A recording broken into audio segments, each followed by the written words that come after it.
Hi, I'm Craig from Crankin Surf. I shape boards, I repair boards, and I'm going to show you some of the techniques I use to do repairs on boards. These are self-taught techniques. Look, there's no right or wrong way to repair a board as long as you get the job done in the end, and that's the goal, is to get the board watertight. So I'll run you through a few of the techniques that I use and we'll go from there. When I'm doing repairs, I use the green 3M tape. It's a good tape, it's a high temperature tape and it sticks really well. The first technique I'm going to show you is what I call the hockey handle. Now, what's ice hockey got to do with surfboard repairs?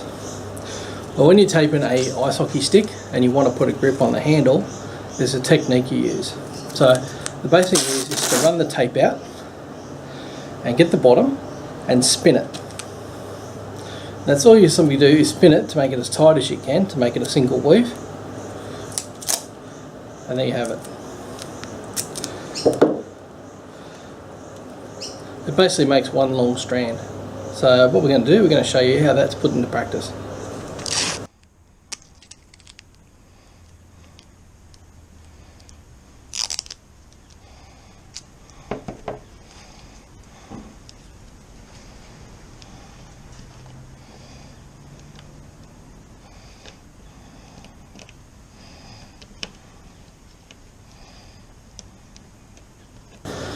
And there you go, that's a simple way to do a ding, especially if it's just a small hole. Really easy to do.